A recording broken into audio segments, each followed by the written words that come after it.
Hello and welcome back to One Football. I'm Statman Dave and I'm stepping in this week to cover the news because Matt is over in China doing a little bit of a scouting mission on Marouane Fellaini. Today we're going to be diving into Everton's shock swoop for Unai Emery, Manchester United's demolition of Manchester City, Juventus' interest in Rakitic, and of course Mourinho wanting a Fellaini reunion. Plus, stay tuned to the end of the videos, we have Emoji Monday. Of course, subscribe if you're new to the One Football channel. Without further ado, let's get this party started.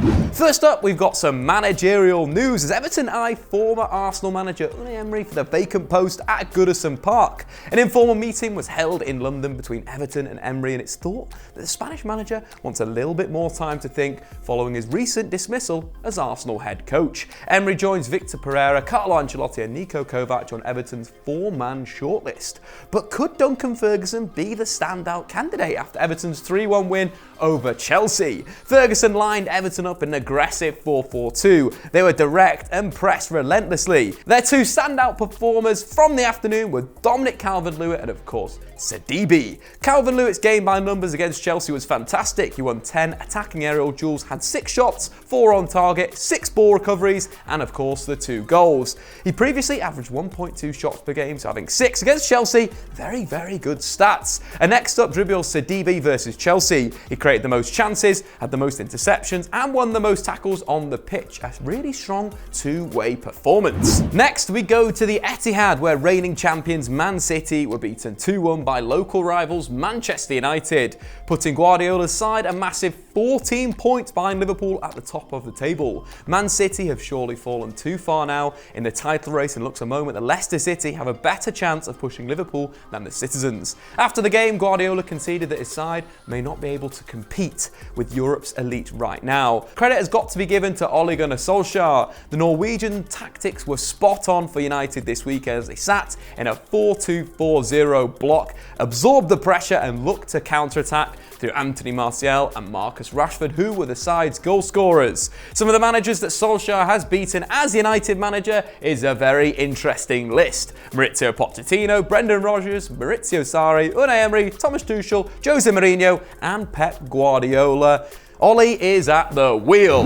Meanwhile, Manchester United's former manager Jose Mourinho has reportedly made contact with Marouane Fellaini over a potential reunion in January. The former Everton and Man United man has looked great in the Chinese Super League this season, scoring 8 goals and registering 3 assists from central midfield. Mourinho clearly values having a big man as a backup option like he did at his time at Manchester United, and he could bring the Belgium to London in order to ease the reliance on Harry Kane. Over to Italy now. According to Fabrizio Romano, Juventus are currently discussing a potential move for Barcelona midfielder Ivan Rakitic. Rakitic looks out of favour at the new camp, having started just 3 league games this season, and Juventus are reportedly keen to add the Champions League winner and World Cup finalist to their ranks. A potential deal could see Demiral or Rugani go the other way, with Barcelona also interested in Bernardeschi, the Italian right winger. Meanwhile, in Italy, Inter boss Antonio Conte is reportedly wants to bring Marcos Alonso to the San Siro,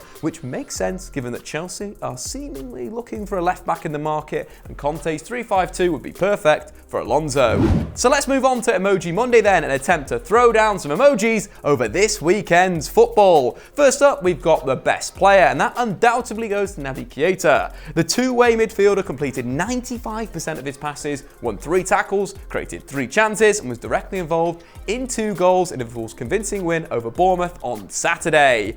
Our crazy moment has to go to Son Heung-min's goal against Burnley. The South Korean forward received the ball deep inside his own half before dancing through some frankly embarrassing tackles, carrying the ball into the Burnley box and slotting home. Not exactly vintage defending from Burnley there though. Best result has to go for United's 2-1 win at the Etihad. Not only was it United's second victory over the top 6 sides, but it also puts the Red Devils within touching distance of the top 4. I've been Statman Dave on One Football. Subscribe if you're new, and we'll be back tomorrow for some more news.